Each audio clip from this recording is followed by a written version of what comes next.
Sir, अगर आप थोड़ा फर्दर एलेबरेट कर दें, आपने कहा कि चीफ ऑफ डिफेंस जो फोर्सेस हैं इनका पूरा एक सेक्रेटेरिएट बनेगा, उसके नीचे ये तीनों कैसे आपस में जॉइंटली ऑपरेट करेंगे उसकी बहस होगी।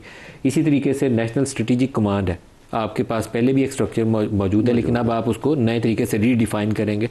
थोड़ा सा वजाहत कर सकते हैं इसकी, अगर is it possible for you? देखिए, जैसे GHQ है तो जब आर्मी चीफ ने मुख्तलिफ उसके अंदर प्रिंसिपल स्टाफ ऑफिसर्स होते हैं, कोई लॉजिस्टिक देखता है, कोई ट्रांसफर पोस्टिंग देखता है, कोई लैंड मैटर्स देखता है, कोई ऑपरेशन देखता है, तो उनके PSOs होते हैं साथ उसके।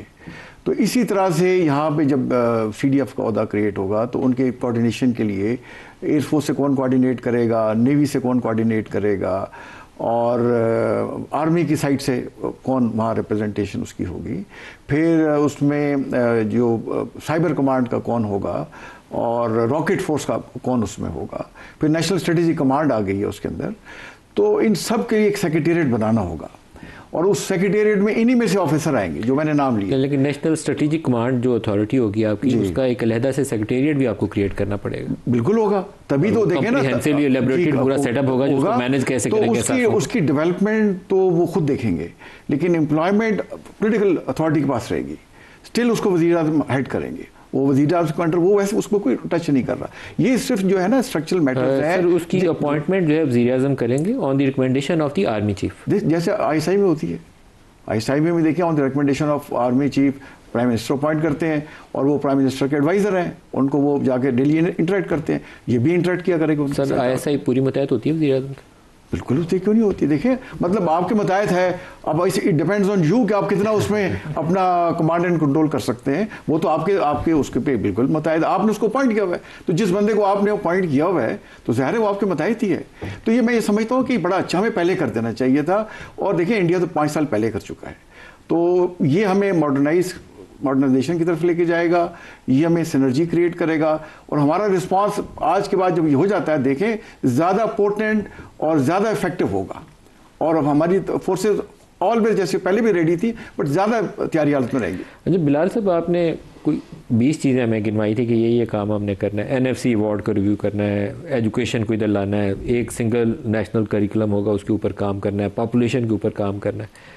अब इसके अंदर आपकी कॉन्स्टिट्यूशनल कोर्ट आ गई है और 243 आ गया, बाकी तो कुछ नहीं आया इसमें। जी, मेन सेलियंट फीचर्स यही है जी। यकीनन जो स्टार्टिंग एजेंडा था वो उससे ज़्यादा था, बल्कि इसमें आप एक और चीज़ ऐड कर दें, लोकल गवर्नमेंट्स की भी बात होगी 140A की, जो लोकल गवर्नमेंट बाद में MQM की तजवीज़ आई थी लेकिन उसका हिस्सा नहीं बनी इसका। नहीं, जो इनिशियल ड्राफ्ट नहीं थी, मगर हम भी उसमें समझते हैं जी कि मेरे ख्याल से, मैं ज़ाती तौर पर as a student of our governance model, as a parliamentarian, as a representative of my constituency, मैं समझता हूँ कि जी हमें, जब तक हम लोकल गवर्नमेंट्स को अमलन फाल नहीं करेंगे तब तक हमारे 80% सर्विस डिलीवरी के मसले हल होंगे। मगर सबसे पहले रिव्यू करना चाहिए जी। मैं बिल्कुल, देखिए, NFC के अंदर यकीनन आई थिंक अभी NFC बैठेगी भी, सबसे ज़रूरी काम था उसके अंदर यकीनन आई थिंक हमें देखना होगा विद एन ओपन माइंड, सूबों को और वफाक को मिलकर, कि इस तवाज़ुन को हम रिव्यू करें और विद एन ओपन माइंड देखें कि कौन सा ऐसा फार्मूला है जिसके ऊपर हम वफाक की भी फिस्कल सस्टेनेबिलिटी रहे और सूबों की जो जिम्मेदारियां हैं और जो उनके उस हवाले से वसाइल हैं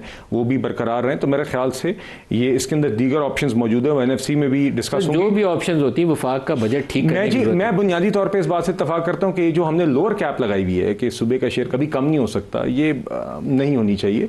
होना ये चाहिए कि 18वीं तरमीम में आई थी, आप उसको हटा सकते थे। नहीं, अब मगर बहरहाल वो एक तजर्बा हुआ, अब उसके बाद इसीलिए हमने उसको रिविजिट करने की बात की।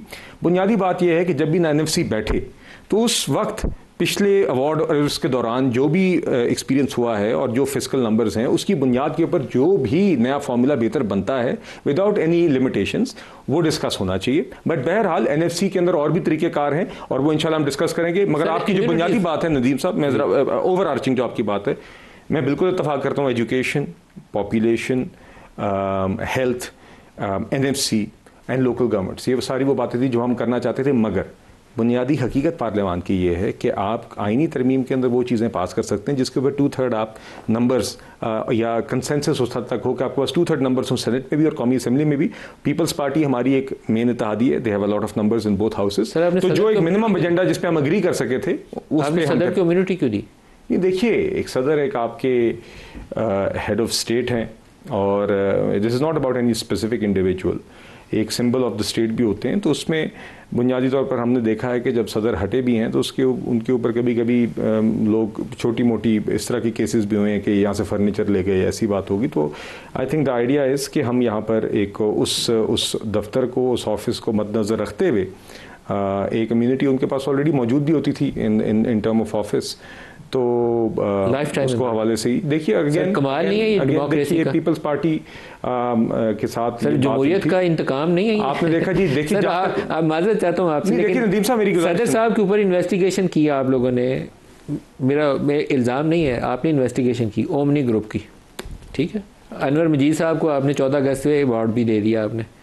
अब या तो फिर उन पहले बंदों को पकड़ के सजा दे दें, उनको जेल में डाल दें, तो या ये काम ना करें जो आप कर रहे हैं। देखिए बात ये नदीम साहब, आपने देखा प्राइम मिनिस्टर साहब की इम्यूनिटी के हवाले से हमारे 2 मेंबरान ने, सेनेटर्स ने अपनी तरफ से ये बिल जब सेनेट में पेश हुआ तो उन्होंने ये तरमीम तजवीज़ की कि प्राइम मिनिस्टर की भी होनी चाहिए। और आपने देखा प्राइम मिनिस्टर साहब ने खुद ये स्टेटमेंट जारी की कि मैं नहीं चाहता, क्योंकि जो एग्जीक्यूटिव ऑफिस होल्ड करते हैं, जो गवर्नमेंट रन करते हैं, जो एग्जीक्यूटिव डिसीजंस करते हैं, they should be accountable in सदर साहब कम्युनिटी की फरमाइश किसकी थी? पीपल्स पार्टी। देखिए बहरहाल अब वो एक दरखास्त किसकी थी सर? यकीनन पीपल्स पार्टी की तरफ से। देखिए ये तो फ्रैंकली मैं उस प्रोसेस का हिस्सा नहीं था कि मैं आपको बता सकूँ कि कौन सी चीज़ कौन सी थी, मगर यकीनन जो ड्राफ्ट टेबल हुआ वो यकीनन हमारी और पीपल्स पार्टी की जो वर्किंग टीम्स थी उनके इत्तेफाक के साथ ही फिर इवेंचुअली कैबिनेट। ये सर अफसोसनाक है वैसे, मुझे बहुत अफसोस हुआ किसी, मगर आपने देखा प्राइम मिनिस्टर साहब ने इसकी, हालांकि ये तरमीम की बात हुई थी, उन्होंने इसको कहा और फिर विड्रॉ हुई। ये जमहूरियत में इस तरह की इम्यूनिटीज होनी चाहिए, इस्तिस्ना किसी कानून से वो आप बालतर हैं, आपको लाइफ टाइम जितने मर्जी इस्तिस्ना डाल दें। सुप्रीम कोर्ट को ख़त्म करने का मकसद क्या है? सुप्रीम कोर्ट ऑलरेडी इस इस्तिस्ना को इंटरप्रेट कर चुकी है। क्रिमिनल एक्शंस के अगेंस्ट इम्यूनिटी होती नहीं, ये जितनी मर्जी ऐड कर लें। मकसद क्या है? देखें, इन्होंने आइन का वो हुलिया बिगाड़ दिया कि पहले हम इनको ताना देते थे कि हाइब्रिड जो है ना गवर्नमेंट, हाइब्रिड रिजीम है, इन्होंने अब हाइब्रिड कॉन्स्टिट्यूशन भी दे दिया है। अब इस चीज़ को कौन संभालेगा? मतलब ये इतनी बात आगे ले गए हैं, ये वो वक्त लाना चाह रहे हैं कि मुल्क में पार्लियामेंट नहीं रहेगी, लोकल गवर्नमेंट होगी और ऊपर मामलात होंगे, दरमियान में कुछ नहीं होगा, और वो नहायत ही तकलीफ दे कैफियत होगी। क्यों होगी? देखें AJK में आप मामला देख चुके हैं, जब भी आप टीयर कोई ख़त्म कर दें ना, अवाम डायरेक्ट हो जाती है। ये सियासतदानों को इर्रेलेवेंट करते जा रहे हैं और वो मामला बनेगा कि अवाम डायरेक्ट इन्हें गिरेबान से पकड़ेगी। सर अब सुप्रीम कोर्ट के फैसले पे अमल दरामद होगा या फेडरल कॉन्स्टिट्यूशनल कोर्ट के फैसले पे अमल दरामद? देखिए, फेडरल कॉन्स्टिट्यूशनल कोर्ट की आपने अपॉइंटमेंट का तरीक़ेकार तो देख लिया, तो क्या अमल दरामद, क्या अब सबसे बड़ी अदालत कौन सी है सर? सुप्रीम कोर्ट का नाम बदलना पड़ेगा, सुप्रीम कोर्ट तो नहीं रहेगी ना। अभी 26वीं आईनी तरमीम सब जुडिस है ना, वो किधर जाएगी सर? लेकिन सुप्रीम कोर्ट फिर अब सुप्रीम तो नहीं रहेगी, तो फिर उसका नाम सुप्रीम क्यों है? नहीं, वो तो अब जो मर्जी उसको कोर्ट नाम कर दें। बात है कि इख्तियारात नहीं रहे, जब जजेस नहीं रहे, जब जजेस की आप इतनी बेतौकीरी करें कि आप जो है ना कहेंगे कि फलां जज जाके जो है ना बैठ जाए कोयटा, ये तो इतना बुरा हाल। तो मतलब आप अगर किसी तबलीगी तंजीम में भी हो ना, उधर का अमीर नहीं करता, वो भी टीमों की तश्कील देता है तो रजामंदी पूछता है। ये बगैर तश्कील दिए टीमों को कहेंगे कि फलां जज वहाँ बैठ जाए। बड़ी अदालत तो अब फेडरल कॉन्स्टिट्यूशनल कोर्ट होगी ना जी। वो तो ये जो स्कीम ऑफ थिंग्स में तो इसी तरह नहीं, स्कीम ऑफ थिंग्स में तो बालातर जो अदालत है आपकी सबसे बड़ी, वो तो फेडरल कॉन्स्टिट्यूशन कोर्ट है, तो सुप्रीम कोर्ट तो बालातर नहीं है। बालातर, और वो बालातर वो बना दिए जिसका भी 26वीं आईनी का स्टेटस क्लियर नहीं, 27वीं का डिस्प्यूट कौन सी फिर अदालत डिटरमिन करेगी? थोड़ी सी कन्फ्यूजन नहीं हो जाएगी, थोड़ा सा मसाइल नहीं पैदा हो जाएंगे? देखिए मैं इस पे क्या कर सकूँ, खुद इन्होंने अप्रूव कर दिया सर, इन्होंने किया सर, मतलब उसमें तमाम पार्टीज की शामिल। आपने समझाया नहीं 16 नहीं, हमने क्या समझाना था? तो आर्मी तो देखिए ना, फोर्सेस तो आर सबसर्विएंट, वो तो जो उन्हें ऑर्डर दिया जाता है उसको एग्जीक्यूट किया जाता है। आप सबसे ज़्यादा जाने देखें कौन कुर्बान कर रहा है वॉर ऑन टेरर। सर उस बात में तो शक की गुंजाइश ही नहीं है जी। तो मैं तो आईनी मामलात की डिस्कस कर रहा हूँ, उसमें तो इस्लाम है जो पाकिस्तान के लिए जान देता है, उससे बड़ा पाकिस्तान का ना कोई दोस्त है ना पाकिस्तान। मैं ये समझता हूँ कि देखिए जमहूरियत गुस्सन उसी वक्त तक कायम रह सकता है जो हम बात करते हैं ना कि एवरीबडी शुड बी आंसरेबल, कि जो इम्यूनिटीज नहीं होनी चाहिए। तो मेरे ज़ाती ख्याल में देखिए nobody is above the state of the जो है जो लॉ ऑफ द लैंड है उससे ऊपर तो कोई नहीं तो जो मतलब लेकिन लॉ ये क्रिएट कर ले इम्यूनिटी वाला तो फिर क्या करें? हमारे एहसास तो ये है कि हज़रत उमर से कोई भी पूछ सकता था, कोई भी पूछ सकता कि भाई ये इस्लाम की मिसाल है, ये सही मिसाल दी तो हाँ, तो वो इसमें आंसरेबल तो रहना चाहिए।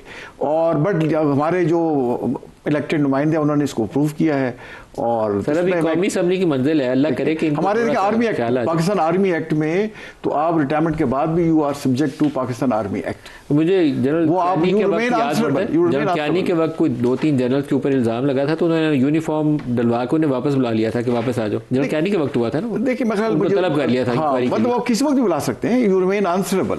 आपने इंस्टीट्यूशन में सर्विस की है, एक ऑनर के साथ डिग्निटी के साथ रहे हैं, उस इंस्टीट्यूशन आपको लुक आफ्टर भी किया है, तो you remain answerable to the state.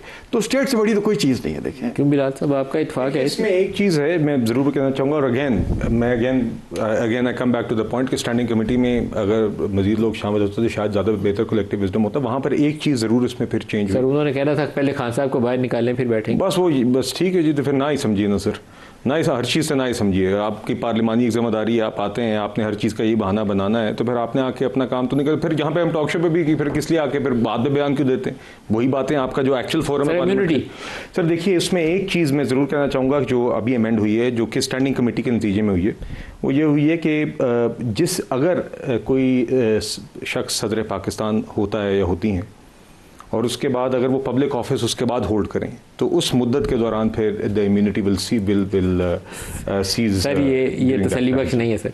आपने लॉ के अंदर एक ऐसा इस्तिस्ना पैदा कर दिया है जो पूरे मुल्क के निज़ाम का मजाक उड़ा रहे हैं आप। प्रेसिडेंट को इन ऑफिस इम्यूनिटी होती है to discharge his official functions. देखिए प्रेसिडेंट एक आमतौर पे symbol of the state, head of the state होते हैं। जहां तक एग्जीक्यूटिव का जिक्र फ्रांस वालों ने पकड़ के वो देखिए आप दोजों वाले केस में साथ ही नदीम साहब देखिए वो उस वक्त मेयर था पेरिस का, जिस वक्त देखिए एग्जीक्यूटिव डिसीजंस के ऊपर तो हमारे प्राइम मिनिस्टर साहब ने खुद इस इम्यूनिटी की अगर पेशकश भी या किसी मेंबर ने कहा भी तो उन्हें खुद कहा कि इसको विड्रॉ करें।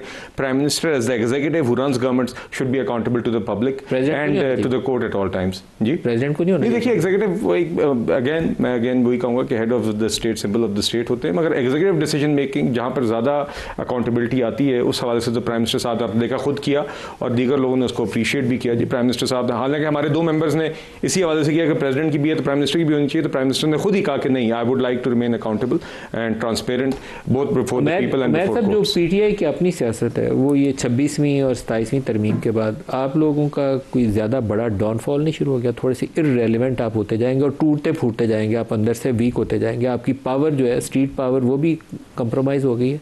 26 को आपका था कि हम यहाँ आएंगे, वो आपको मुझे नहीं लगता कि रियासती किसी इदारे का भी वफाकी हुकूमत समेत इरादा है कि आपको यहाँ करीब में भी सांस लेने की भी इजाज़त दे।